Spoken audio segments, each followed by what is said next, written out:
Hello, everybody, and welcome back to the Intermountain Healthcare Training Facility, the Raiders headquarters. I am your Las Vegas Raiders beat writer on Sports Illustrated and the host of the Las Vegas Raiders Insider podcast, Hondo Carpenter.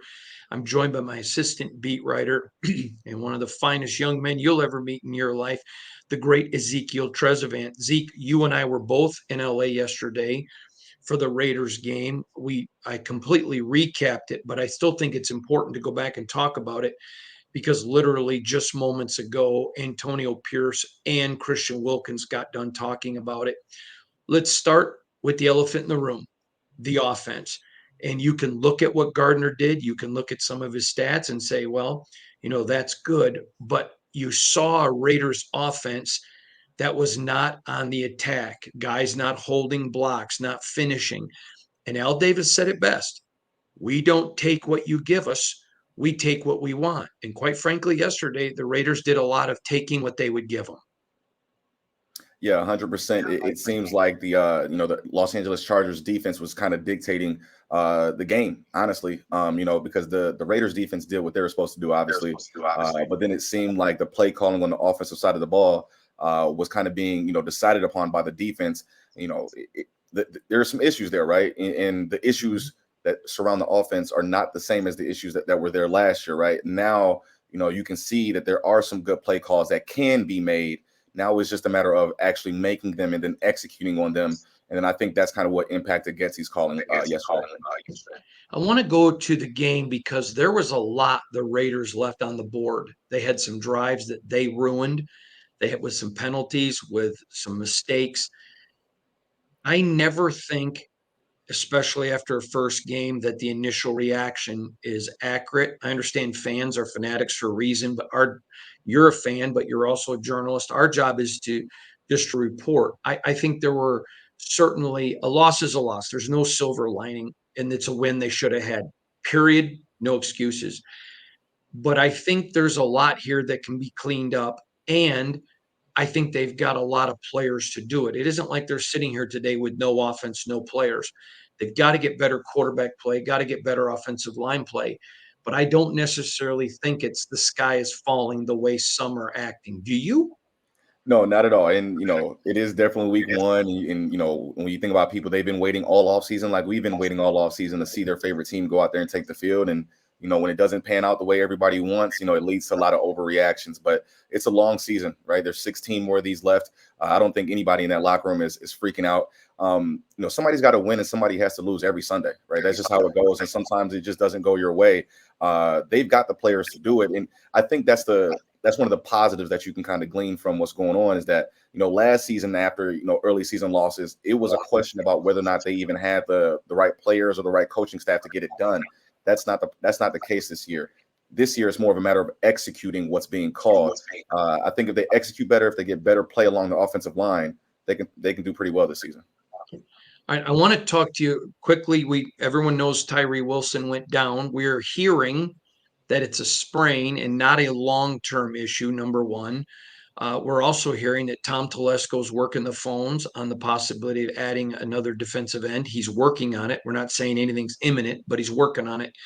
And lastly, there is an expectation that there won't be any suspensions from the end zone melee, whatever you want to call it. So that's just an update for everybody. I want to turn to Luke Getsy. I said this yesterday on the podcast, and I was stunned at the reaction in a very positive way. Before he went to Chicago, he was one of the hottest young names, offensive names, potential head coaches. He went to Chicago where he had bosses and there were things he wanted to do that they didn't let him do. And so it was fair and germane to say you can't really judge him just by Chicago.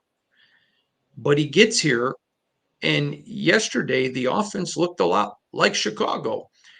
And it's up to him now to prove, was your success prior because you were with Aaron Rodgers? Or was your failure in Chicago because of what you had around you? I think there's a lot of pressure on Luke. I think he's going to be fine. I'm not attacking him in the least bit, but I think there's a ton of pressure. He's got a bunch of weapons. This is the free agent quarterback that they wanted. that he was part of the selection process, picking over Aiden O'Connell.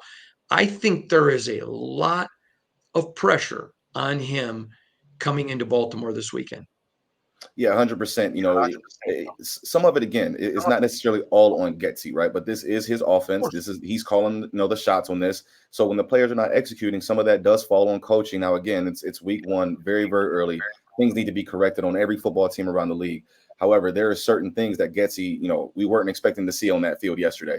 In terms of Mhm. the pressure, I think a lot of that pressure is going to come from Getsy himself. I think he knows that there are eyes on him this season to prove that hey, what he did in Green Bay wasn't solely or mainly because of Aaron Rodgers, even though there's nothing necessarily wrong with that. Aaron Rodgers is and was a great quarterback at that time, so there's nothing wrong with that.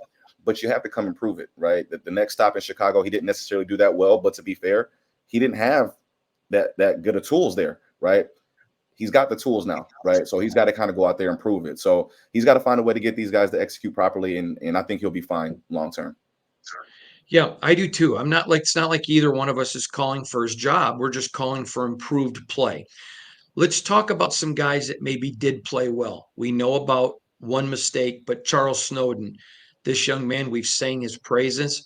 Um, I thought he was going to make the 53 man originally. However, some guys kind of opened up on some other teams that they were able to take him, but he was number 54. AP said it today. And I thought, again, young player, a mistake, but every young player has them. I thought he was a real silver lining. 100% that like you said, AP said, hey, Snowden was the 54th player, right? And I really don't think he was exaggerating. I mean, even after the final preseason game, you and I were in the press box like, hey, where does Snowden fall? So, and both of us had him kind of right on that edge. So AP wasn't just saying that. Snowden did play well enough to be considered, and obviously he played in the game yesterday. He played well, right? And you can't really ask for much more from a young player thrown into the spot on a pretty important position on the field to play as well as he did. So he made the mistake. A lot of young players do it. Just got to build and get past it. All right. I was watching the film today, the game, and I'm going to be honest. There were a lot of misses where Gardner had guys down the field. I was a little bit surprised um, at that. His stats were good, but where he checked down, I said it after the game, but I wanted to go back and watch film and make sure what I saw was accurate. And it was. He checked down a lot when he could have put the ball down the field. For this Raider team to be successful, they need to get to 17 points a game that they create, not their defense. How important is it this week in Baltimore, where Gardner has to put his foot in the ground, keep his eyes up, don't check down so quick? I mean, I don't mind a check down when nothing's there, but a check down when something is there just literally makes you want to pull your hair out. Yeah, he's got it. And it's similar to last year in the sense, right? Now, some of it is, do you want execution? Yes, but even down to the point of just try them, right? Just launch that bad boy deep and let them think, hey, he might go deep. Once you start checking down all game, the defense, they have a lot less to worry about, especially when your running game isn't doing well. So now your running game isn't doing well. You're not throwing the ball down the field. All those weapons you have really are for naught if you're not going to at least try those guys down the field. So, but I'll also say this, and not to harp on it, but the offensive line, it impacted every aspect of the game, from the offensive play calling to, I mean, you got to put yourself in Gardner's shoes, right? You're snapping the ball, and as soon as you snap the ball, you got 2 or 3 300-pound linemen trying to take your head off. As soon as you get the ball in your hand, it's hard to look downfield when Joey Bosa's in your lap 2 seconds after you snap the ball, right? Play after play after Totally play agree. after play, right? Yep, So I think 100% the agree with you. offensive I think if the O line can get better, I think Gardner will see. And I'll say this: there were even some checkdowns that Gardner missed yesterday. There was one play where Bowers was wide open on a check down.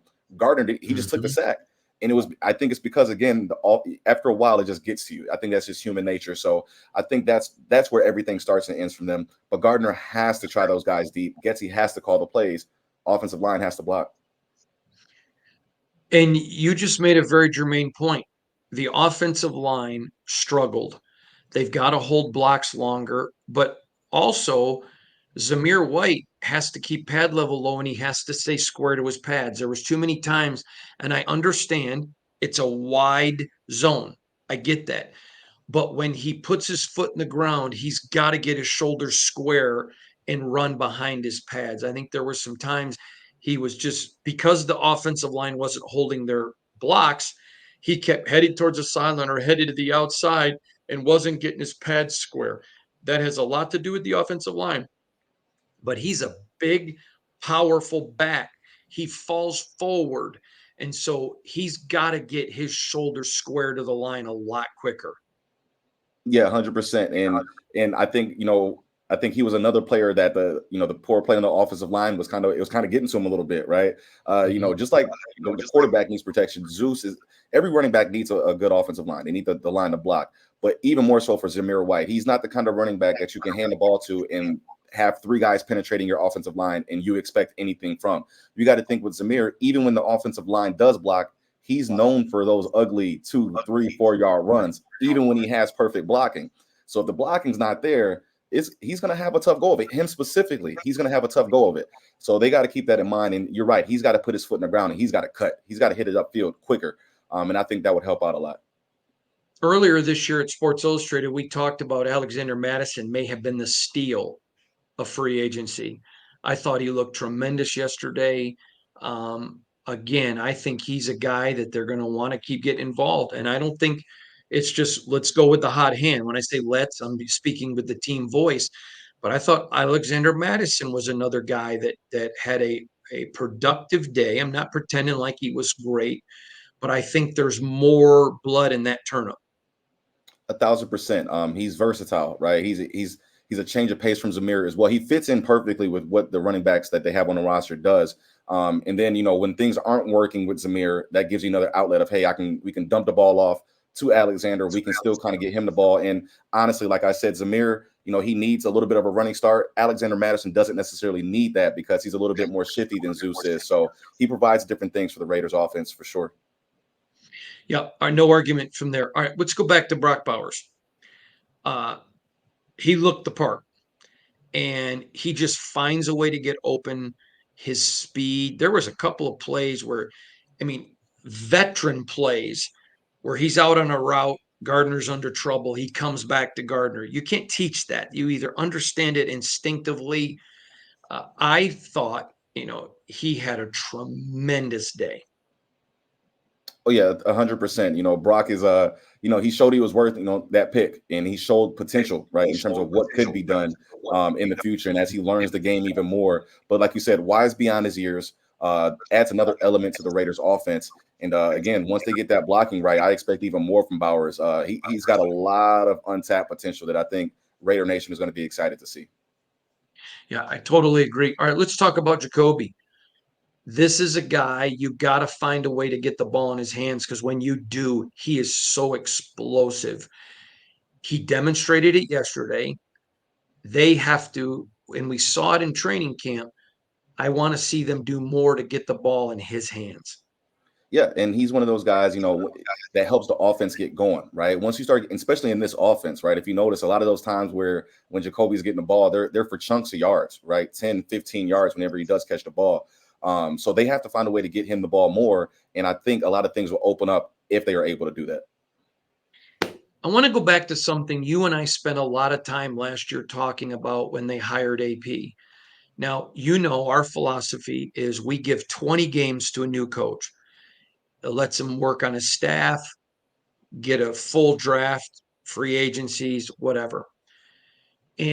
But we talked about when you hire a first year coach, there's going to be first year decisions that you have to understand are part of the growing process. I understand why AP didn't go for it on fourth down. Okay. I understand it. I think he gave a legitimate reason. Not saying that I wouldn't have, I would have, but I understand it. And it was his call, and his reasoning at least makes sense, whether you agree with it or not. But the guy gets 20 games, and there's going to be a maturation, there's going to be a growth process between him and his staff. The Raiders can go get an upset win. They've got 16 games left and offset this one. But this one's going to hurt bad. It's going to hurt bad. But I'm going to throw this to you. I think this one hurts so bad that I actually think they perform better in Baltimore this weekend than they would have with a win. I think they're angry. I think there's a chip on their shoulder. I think they know that they let one get away. And I think that makes them even almost tighten it up a little bit. When I say tighten it up, I don't mean stress, but to zero down on the mistakes and maybe go in and play more disciplined. Am I right or wrong there? No, I agree. I expect them to play more disciplined than what they would have coming off a divisional win week one, heading into Baltimore. So I definitely think that they will play better. They'll clean up many of those mistakes. But at the same time, they have many of those same concerns are still going to be there, right? The rushing defense that we've been talking about that since the preseason. Baltimore is going to try to run the ball, especially after what the Chargers just did, right? So I think some of those issues are still going to be there. They have to tighten up. They have to tighten up, or else it's going to be a difficult game. But I do think they'll come to Baltimore with a chip on their shoulder. But you got to keep in mind, Baltimore's going to have a chip on their shoulder too. They're 0-1 too, right? So the Raiders have to be ready for whatever happens for sure.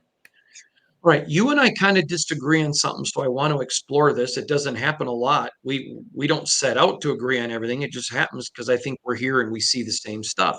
Yes. To me, I don't think the rushing defense was a concern. I mean, up through a lot of the game, most of it, they held them to 200 yards. They busted those out at the end when the defense was exhausted Yeah. and it was miserably warm there.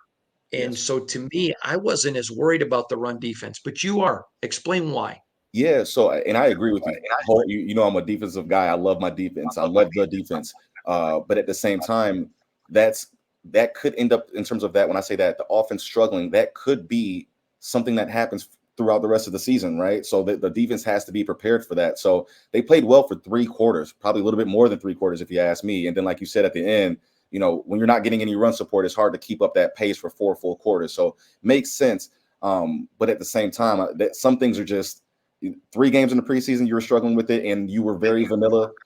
Week one on the road, divisional game, you threw out some things. You were trying to win that game, and it still came back. So all I'm saying is if it hits week 2, week 3, week 4, and you're still giving up 100-200 yards of rushing every week, it's an issue. So they have to tighten that up, and they have to tighten it up for 4 quarters, and they'll be fine. I'm going to ask Luke Getsy this week a question that I think's fair.